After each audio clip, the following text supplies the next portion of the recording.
नमस्कार दोस्तों, मैं हूं डॉक्टर पी और आप देख रहे हैं केयर टेकर डॉक्टर पी के चैनल से। दोस्तों आज मैं आपको बताना चाहता हूं डेंगू फीवर के बारे में। जी हाँ दोस्तों, डेंगू फीवर के बारे में हम पढ़ेंगे। तो डेंगू फीवर के बारे में हम क्या पढ़ेंगे, सबसे पहले उसका इंट्रोडक्शन देख लेते हैं। सबसे पहली बात बताएंगे दोस्तों, वहाँ पे हम डेफिनेशन के बारे में पढ़ेंगे। फिर हम पढ़ेंगे उसकी क्या पढ़ेंगे, उसके बाद एपिडेमियोलॉजी क्या होती है, कॉजेस क्या होते हैं वो पढ़ेंगे। एंड देन उसके बाद में ट्रांसमिशन किस तरह से होता है वो देखेंगे। उसकी पैथोफिजियोलॉजी किस तरह से होती है वो देखेंगे। उसके बाद में हम बात करेंगे दोस्तों उसके साइन एंड सिम्टम्स की। जी हाँ दोस्तों, साइन एंड सिम्टम्स की बात करेंगे।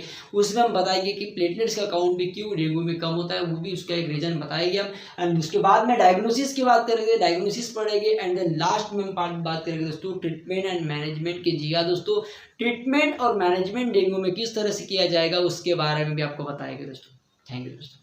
तो अब बात करेंगे दोस्तों डेफिनेशन के बारे में। तो ये डेंगू फीवर की डेफिनेशन क्या होती है, तो सबसे पहले बताना चाहता हूँ कि जिस इंसान को जिस रोग की डेफिनेशन मतलब उसकी व्याख्या पूरी समझ जाती है, मतलब उस रोग का पूरा खानदान उसे समझ जाता है। और यही इंपॉर्टेंट चीज होती है, हम बताते इसीलिए है। सबसे पहले बताने की वजह वही होती है कि अगर जिसको डेफिनेशन समझ में आ गई मतलब उसे पूरा रोग समझ में आ गया। तो मैं बताना चाहूंगा सबसे पहले कि डेंगू की डेफिनेशन के बारे में। सबसे पहले बोल दूं कि ये वायरल डिसीज है। देखो दोस्तों, वायरल डिसीज के साथ साथ मैं बताना चाहता हूं कि डेफिनेशन के बारे में, dengue fever is an infectious tropical disease. जी हाँ दोस्तों, मैं क्या बोलना चाहता हूँ, मेरी बातों को ध्यान से सुनिएगा। तो मैं बोलना चाहता हूँ कि ये डेफिनेशन में कि डेंगू फीवर क्या है, ट्रॉपिकल इन्फेक्शियस डिसीज है। जी हाँ, ट्रॉपिकल का वर्ड क्या होता है, ट्रॉपिकल का मीनिंग होता है कि उष्ण कटिबंधीय एरिया, वार्म एरिया। जी हाँ दोस्तों, जैसे अपने भारत देश में जहाँ जहाँ पर वार्म एरिया रहता है, गर्म एरिया जो रहता है, वहां पर आपको डेंगू मलेरिया जैसे रोग ज्यादा देखने को मिलते हैं। इसीलिए बोला गया कि ये क्या है, ट्रॉपिकल डिसीज है। एंड देन सेकंड नंबर की मैं बात करना चाहूंगा कि इन्फेक्शियस डिसीज। जी हाँ दोस्तों, ये वायरल इन्फेक्शन की वजह से होता है, इसलिए इसे इन्फेक्शियस डिसीज माना जाता है। एंड देन सेकंड बात में नीचे जा रहा हूं कि देखो, is cause by the dengue virus. कौन सा वायरस, डेंगू रोग को कॉज करने वाला डेंगू वायरस है। कौन सा वायरस, उसका नाम भी डेंगू है, काम भी डेंगू है। तो नाम और काम की बात करते हैं, नाम डेंगू वायरस क्या करवाता है, डेंगू रोग को कॉज करवाता है। कैरेक्टराइज बाय क्या, कैरेक्टराइज क्या क्या होता है जब वो वायरस इन्फेक्ट करता है बॉडी के अंदर में। जब डेंगू फीवर हो जाता है तो उसकी कैरेक्टरिस्टिक्स की बात करूंगा तो उसमें सबसे पहले बात बताना चाहता हूँ, उसको फीवर आता है, उस पेशेंट को फीवर आता है, उस पेशेंट का हेडेक होना स्टार्ट हो जाता है, उस पेशेंट की थर्ड नंबर की बात करेंगे तो उस जॉइंट पेन होना स्टार्ट हो जाता है। एंड लास्ट एक क्रोनिक कंडीशन उसमें देखने को मिलती है दोस्तों, वो होती है क्या, थ्रोम्बोसाइटोपेनिया। जी हाँ दोस्तों, उसकी प्लेटलेट्स जो रहती है उस प्लेटलेट्स का काउंट कम हो जाता है, उसका खून पूरी तरह से पतला हो जाता है और उसकी वजह से प्लेटलेट्स का वजह एकदम कम हो जाती है। तो बताना चाहूंगा ऐसा क्यों होता है, आगे बढ़ते हैं दोस्तों। तो अब हम बात करेंगे दोस्तों डेंगू फीवर के एपिडेमियोलॉजी के बारे में। जी हाँ दोस्तों, कॉजेस के बारे में बताना चाहते हैं। सबसे पहले मेन कॉज जो रहेगा उसका दोस्तों, डेंगू फीवर कॉज होता है डेंगू वायरस की वजह से। जी हाँ दोस्तों, डेंगू वायरस एक ऐसा वायरस है जो आरएनए वायरस है और जिसकी फैमिली जो होती है फ्लेविवायरिडी फैमिली का मेंबर है। एंड देन इसके जीनस की बात करेंगे तो फ्लेविवायरस वो जीनस वाला है। एंड देन बात करेंगे दोस्तों, ये वायरस जो होता है, ये वायरस अपने मॉस्किटो के थ्रू एंड टिक्स के थ्रू पर्सन के बॉडी में इंसर्ट होता है। एंड देन जब वो बाइट करते हैं उस वजह से अपने को देखने को मिलता है डेंगू फीवर। तो अब हम बात करेंगे दोस्तों डेंगू फीवर के ट्रांसमिशन के बारे में। जी हाँ दोस्तों, डेंगू फीवर के ट्रांसमिशन के बारे में बताना चाहते हैं। तो सबसे पहले हम बताएंगे दोस्तों कि किस तरह से ट्रांसमिट होता है। तो dengue fever is primarily transmitted by the Aedes mosquito. जी हाँ दोस्तों, एडिस मॉस्किटो नाम का एक मच्छर होता है जो फीमेल होता है। वो क्या करता है, जब ह्यूमन को बाइट करता है जिस वजह से डेंगू वायरस ह्यूमन के अंदर में चले जाता है एंड डेंगू क्या होता है, कॉज होता है, डेंगू फीवर कॉज होता है। तो फीमेल में भी एडिस मॉस्किटो कौन था, एडिस इजिप्टी नाम का पर्टिकुलर मतलब मॉस्किटो रहता है जिस वजह से क्या होता है, डेंगू फीवर कॉज होता है। एंड लास्ट में बताया गया infection is acquired by single bite. जी हाँ दोस्तों, अगर मच्छर एक बार भी अगर किसी ह्यूमन को काट दे फिर भी डेंगू होने के चांसेस रहते हैं। तो अब हम बात करेंगे दोस्तों पैथोफिजियोलॉजी ऑफ डेंगू फीवर की। तो डेंगू फीवर की पैथोफिजियोलॉजी बताने के पहले मैं बताना चाहता हूँ क्या होता है। एडिस इजिप्टी नाम का जो मच्छर होता है उसके सलाइवा में कौन होता है, डेंगू वायरस होता है। उसके बाद क्या करता है, डेंगू वायरस को कैरी करके वो क्या करता है, एडिस इजिप्टी नाम का मच्छर जो ह्यूमन के पास चले जाता है। ह्यूमन के पास जाने के बाद क्या करता है, ह्यूमन के पास जाने के बाद क्या करता है, उसके स्किन के ऊपर बाइट करता है, स्किन के ऊपर बाइट करता है, जिस वजह से अपना जो सलाइवा रहता है वो ह्यूमन के स्किन में चले जाता है। और उसी सलाइवा के अंदर में कौन रहता है, डेंगू का वायरस रहता है। डेंगू का वायरस फिर कहाँ चले जाएगा, ह्यूमन के स्किन में। ह्यूमन के स्किन में जो डेंगू का वायरस चले गया है विद द हेल्प ऑफ किसका, सलाइवा ऑफ दी मच्छर। मच्छर के सलाइवा की वजह से कहाँ चले गया, ह्यूमन के स्किन में चले गया। ह्यूमन के स्किन में जाने के बाद वो स्किन से निकल के क्या होता है, वो वहां पर क्या होता है, बाइंड हो जाते हैं पूरी तरह से किसको, स्किन को। एंड देन वहां से ट्रांसफर होते हैं वो WBC के अंदर में। WBC के अंदर में क्या होता है, डेंगू फीवर का जो वायरस रहता है वो रिप्रोड्यूस करना स्टार्ट कर देता है। एंड देन क्या होता है, multiple form of viruses form हो जाते हैं WBC के अंदर में। किसकी WBC, ह्यूमन की WBC। ह्यूमन के WBC के अंदर में क्या हो जाता है, वो मल्टीपल फॉर्म में क्या हो जाते हैं, बढ़ना स्टार्ट कर देते हैं और पूरे शरीर में फैल जाते हैं। पूरे शरीर में फैलने के बाद क्या होता है, हम आगे बढ़ते हैं। अब क्या होगा दोस्तों, अब थ्रू आउट दी बॉडी क्या हो गया, पूरे डेंगू वायरस सेल के थ्रू क्या हो गया, फैल गए। अब फैलने की वजह से क्या होते हैं, अब ये इन्फेक्शन करना स्टार्ट कर देगा। जी हाँ दोस्तों, एक्यूट फेज से अब क्रोनिक फेज की तरफ इन्फेक्शन करना स्टार्ट कर देगा। वो इस तरह स्टार्ट कर देगा, क्या होगा, जब वो सीवियर इन्फेक्शन कॉज करना स्टार्ट कर देगा तो थ्रू आउट दी बॉडी फैलने के बाद में वो लीवर, बोन मैरो, ऐसे बड़े बड़े ऑर्गन्स को क्या कर देगा, अफेक्ट करना स्टार्ट कर देगा। और इनको अफेक्ट करने की वजह से क्या होता है, बोन मैरो को जब अफेक्ट करता है तो जिस वजह से बोन मैरो में जो ब्लड का फॉर्मेशन जो होता है, ब्लड की सेल्स जो बनती है उनका सेल का प्रोडक्शन रोक देता है। जो पेरिफेरल प्लेटलेट्स रहती है बॉडी के अंदर में, वो प्लेटलेट्स का काउंट कम कर देता है, जिस वजह से हमें थ्रोम्बोसाइटोपिनिया देखने को मिलता है, जिस वजह से ब्लड सेल्स का फॉर्मेशन नहीं होता, प्लेटलेट्स का फॉर्मेशन नहीं होता, और जिस वजह से हमें थ्रोम्बोसाइटोपिनिया जैसी अपने को सिम्टम्स देखने को मिलते हैं। और जिसमें अपने को प्लेटलेट 10,000, 15,000, 22,000 तक ऐसी मतलब 50,000 के नीचे प्लेटलेट्स देखने को मिलती है, जो कि नॉर्मल वैल्यू उसकी 1.5 लाख से 4.5 लाख के बीच होती है। दोस्तों ये कंडीशन अपने को खास करके अपने को यहाँ पर डेंगू फीवर में देखने को मिलती है। सेकेंड थिंग देखने को मिलेगा अपने को सिम्टम्स में, वो हड्डी तोड़ बुखार। जी हाँ दोस्तों, जॉइंट पेन भी यहाँ देखने को मिलता है। तो हम आगे देखेंगे। Thank you. तो अब हम बात करेंगे दोस्तों डेंगू फीवर के साइन एंड सिम्टम्स के बारे में। तो साइन एंड सिम्टम्स की बात बताने के पहले हम उसके इंक्यूबेशन पीरियड की बात बता देते हैं।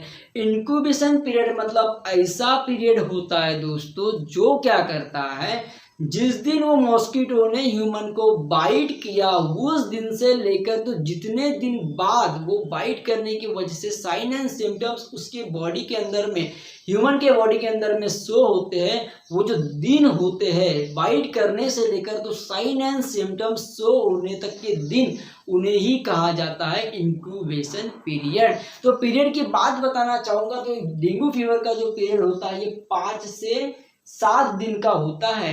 एंड देन बात करेंगे साइन एंड सिम्टम्स की, तो पहला सिम्टम स्टार्टिंग जो होती है दोस्तों, जैसे ही डेंगू के सिम्टम्स दिखना स्टार्ट होता है तो sudden onset of fever with headache. जो है दोस्तों बहुत खतरनाक, बहुत तेजी से बुखार आता है और वो भी सरदर्द के साथ बुखार आता है। पहला मैं मतलब साइन सिम्टम्स बता रहा हूँ। सेकंड नंबर की बात करेंगे दोस्तों मसल एंड जॉइंट पेन। जी हाँ दोस्तों, हड्डी तोड़ बुखार बोला था। जी हाँ दोस्तों, अगर डेंगू फीवर जब हो जाता है तो सबसे इंपॉर्टेंट चीज क्या होती है, मसल में पेन होना स्टार्ट हो जाता है, अपने जॉइंट्स में पेन होना स्टार्ट हो जाता है। इतना सीवियर पेन होता है कि हम खड़े भी नहीं रह पाते, इतना खतरनाक तरीके का पेन अपने को देखने को मिलता है। थर्ड नंबर की बात करेंगे DHA। जी हाँ दोस्तों, DHA का मतलब क्या होता है, DHA का मतलब होता है डेंगू हीमोरेजिक फीवर। DHA का मतलब डेंगू हीमोरेजिक फीवर। अब डेंगू हिमोरेजिक फीवर का मतलब क्या होता है? तो ये ऐसा फीवर होता है दोस्तों जो क्रोनिक कंडीशन जब हो जाती है, डेंगू की क्रोनिक इन्फेक्शन वाली जब कंडीशन हो जाती है, एट दैट टाइम देखने को मिलता है जब उसके सिम्टम्स रिजल्ट होते हैं। तो उस सिम्टम्स में सबसे पहला सिम्टम्स तो देखने को मिलता है वो होता है ब्लीडिंग। जी हाँ दोस्तों, कोई भी मतलब शरीर के इंटरनल या एक्सटर्नल कहीं से भी ब्लीडिंग हो सकती है। सेकेंड नंबर की बात करेंगे लो प्लेटलेट। जी हाँ दोस्तों, थ्रोम्बोसाइटोपेनिया बता दिया था। क्यों होता है? क्योंकि बोन मैरो की जो सेल का प्रोडक्शन रहता है वो पूरी तरह से डेंगू का वायरस क्या कर देता है? बंद करवा देता है, जिस वजह से क्या होता है? सेल बनती नहीं, उस वजह से अपने को लो प्लेटलेट्स देखने को मिलती है, प्लेटलेट का काउंट कम हो जाता है। वैसे जब पेरिफेरल में जो प्लेटलेट्स रहती है, पेरिफेरल की भी प्लेटलेट्स का काउंट कम कर देता है, उनको भी डिस्ट्रॉय करना स्टार्ट कर देता है। उस वजह से भी क्या होता है दोस्तों? उस वजह से भी अपने को यहाँ पर प्लेटलेट्स का काउंट कम देखने को मिलता है। थर्ड नंबर की बात करेंगे लो बीपी। जी हाँ दोस्तों, ब्लड प्रेशर भी एकदम से कम कर देता है, क्योंकि ब्लड का फ्लो एकदम से धीमा कर देता है, जिस वजह से ब्लड का प्रेशर भी एकदम से क्या हो जाता है? कम हो जाता है। तो ये साइन एंड सिम्टम्स हम देख रहे हैं यहाँ पर डेंगू फीवर के बारे में। अब हम पढ़ेंगे दोस्तों डेंगू फीवर के डायग्नोसिस के बारे में। Thank you. तो अब हम बात करेंगे दोस्तों डेंगू फीवर के डायग्नोसिस के बारे में। तो डेंगू फीवर की डायग्नोसिस के बारे में बात करेंगे तो किस तरह करेंगे? सबसे पहली बात बताना चाहता हूँ उसके फिजिकल एग्जामिनेशन के बारे में। फिजिकल एग्जामिनेशन का मतलब क्या होता है? तो उस पेशेंट का क्या करना है? इंस्पेक्शन पाल्पेशन करके, एंड देन सेकंड नंबर पे क्या करना है अपने को? सेकंड नंबर पर करना है कि उसका पल्स रेट देखना है, उसका सैचुरेशन देखना है, उसका बीपी मॉनिटर करना है, उसका आरबीएस देखना है। जो भी एग्जामिनेशन होती है एग्जामिनेशन अपने को कर लेना है। एंड देन सेकंड नंबर पर क्या करना है? सेकंड नंबर पर test for the dengue virus. जी हाँ दोस्तों, डेंगू वायरस के लिए स्पेसिफिक टेस्ट आती है जो बताती है कि उस इंसान को डेंगू है ही नहीं। वो स्पेसिफिक टेस्ट कौन सी होती है? स्पेसिफिक एंटीबॉडीज टाइप्स आईजीजी और आईजीएम नाम की जो टेस्ट की जाती है। तो आप बोलोगे कि एंटीबॉडीज की टेस्ट क्यों की जाती है? तो एंटीबॉडीज की टेस्ट इसलिए की जाती है दोस्तों कि क्या होता है जब डेंगू का वायरस आता है तो वायरस क्या है? एक इन्फेक्शन है, तो वायरस उसके अगेंस्ट में दो तरह के एंटीबॉडी अपने शरीर में बनती है, उसका नाम है आईजीजी और आईजीएम। अगर वो डेंगू का वायरस अगर आया हो, डेंगू के वजह से उसे फीवर हुआ हो, तो आईजीजी और आईजीएम की टेस्ट कैसी आएगी? पॉजिटिव आएगी, क्योंकि उस वायरस के जो एंटीजन है उस अगेंस्ट में, वो एंटीजन के अगेंस्ट में कौन बन जाएगा? आईजीजी और आईजीएम नाम की एंटीबॉडी बन जाएगी, और जो एंटीबॉडी प्रोड्यूस होगी एट दैट टाइम वो पॉजिटिव नजर आएगी। तो स्पेसिफिक जो टेस्ट होती है उसमें अगर वो पॉजिटिव आ गई आईजीजी और आईजीएम, एट देन बोल सकते हैं कि उस इंसान को क्या हो गया है? डेंगू फीवर है। थर्ड नंबर की बात करेंगे दोस्तों यहाँ पर ब्लड टेस्ट की बात करते हैं। जी हाँ दोस्तों, सीबीसी करना बहुत ही इंपॉर्टेंट है। सीबीसी इसलिए की जाती है क्योंकि सीबीसी की वजह से हमको उसका क्या मिलेगा? डब्ल्यूबीसी का काउंट एकदम से कम मिलेगा, डब्ल्यूबीसी का काउंट कम मिलेगा। सेकंड नंबर की बात करेंगे दोस्तों कि डब्ल्यूबीसी के साथ साथ उसका प्लेटलेट्स का भी काउंट एकदम से कम मिलेगा। तो अब हम बात करेंगे दोस्तों डेंगू फीवर के ट्रीटमेंट एंड मैनेजमेंट के बारे में। तो बहुत ही अच्छे और शानदार तरीके से हम बताना चाहते हैं आपको ट्रीटमेंट एंड मैनेजमेंट के बारे में। तो सबसे पहली बात है दोस्तों कि यहाँ पर जब ट्रीटमेंट की बात आ जाती है तो वहाँ पर मैनेजमेंट की बात आना जरूरी है। तो सबसे पहले सिम्टोमेटिक ट्रीटमेंट की बात करेंगे तो डेंगू फीवर में होता क्या है हमने बता दिए कि डेंगू फीवर में फीवर आता है, फिर हेडेक होता है, फिर थ्रोम्बोसाइटोपेनिया होता है, फिर जॉइंट पेन होता है, मसल पेन होता है। ऐसे में क्या करना है? सबसे पहली बात कि ओरल रिहाइड्रेशन थेरेपी करना। जी हाँ दोस्तों, ओआरएस का पानी पिलाना इंपॉर्टेंट हो जाता है, क्योंकि डेंगू फीवर में एक और कंडीशन देखने को मिलती है कि डिहाइड्रेशन। जी हाँ दोस्तों, डेंगू फीवर में डिहाइड्रेशन देखने को मिलता है, इसको दूर करने के लिए हम ओआरएस का यूज कर लेंगे। सेकंड नंबर की बात करते हैं आईवी फ्लूइड। जी हाँ दोस्तों, बॉडी का फ्लूइड मेंटेन करने के लिए हमको क्या करना पड़ेगा? आईवी फ्लूइड लगाना पड़ेगा। तो आईवी फ्लूइड में एनएस, आरएल, डीएनएस जैसे भी हम एज उसका बीपी मॉनिटर करके हम लगा सकते हैं। एंड देन सेकंड नंबर की बात करेंगे उसमें एंटीवायरल मेडिकेशन। जी हाँ दोस्तों, डेंगू फीवर एक वायरल में मतलब फीवर है, वायरल फीवर होने की वजह से एंटीवायरल मेडिकेशन लगाना बहुत इंपॉर्टेंट चीज मानी जाएगी। सेकंड नंबर की बात करेंगे दोस्तों यहाँ पर एंटीवायरल ड्रग के साथ साथ एनाल्जेसिक फिर एंटीपायरेटिक ड्रग्स पे लगाएंगे, क्योंकि फीवर रहेगा तो एंटीपायरेटिक ड्रग लगाना पड़ेगा, एनाल्जेसिक पे लगाना पड़ेगा पेन किलर के लिए। एंड देन बात करते हैं थ्रोम्बोसाइटोपेनिया की। जी हाँ दोस्तों, थर्ड नंबर की बात करेंगे ब्लड ट्रांसफ्यूजन। जी हाँ दोस्तों, क्या होता है तो ये जो प्लेटलेट्स कम हो जाती है, डब्ल्यूबीसी का काउंट कम हो जाता है, और क्या होता है ये जो बोन मैरो की सेल का डिस्ट्रक्शन होने की वजह से यहाँ पर क्या होता है जो रेड सेल बनती नहीं है, ब्लड बनता नहीं, इसलिए हमको ब्लड ट्रांसफ्यूजन भी करना इंपॉर्टेंट माना जाता है। एफएफपी मतलब फ्रेश फ्रोजन प्लाज्मा, जो क्या करता है अपने मतलब जो प्लेटलेट्स का काउंट बढ़ाने में हेल्प करता है, तो उसमें भी अपन क्या कर सकते हैं, एफएफपी भी लगाना बहुत इंपॉर्टेंट माना जाएगा। थर्ड फोर्थ नंबर की बात करेंगे प्रिवेंशन में ऐसा पर्टिकुलर कोई तरह की सी वैक्सीन तो बनी नहीं है, तो वैक्सीन की तो बात नहीं कर सकते अपन। साथ में बात करेंगे डेंगू वायरस के लिए कोई वैक्सीन तो नहीं है, लेकिन बात करके प्रोटेक्ट फ्रॉम मॉस्किटो बाइट। जी हाँ दोस्तों, उन मच्छरों को काटने से बचाना है हमको, मॉस्किटो नेट्स का यूज करना है, और ऐसे कुछ मतलब ऑल आउट जैसे का यूज करके हम क्या करना है, मच्छर को भगाना है। जितने मच्छरों से दूर रहेंगे, मच्छर हमसे दूर रहेंगे और हम उनके रोगों से दूर रहेंगे, तो हमको क्या करना है, खुद का प्रिवेंट खुद करना है, खुद को मैनेज खुद करना है, और खुद का ट्रीटमेंट भी क्या करना है, एज मतलब सिम्टम्स के हिसाब से एज डॉक्टर के एडवाइस से ट्रीटमेंट करना है।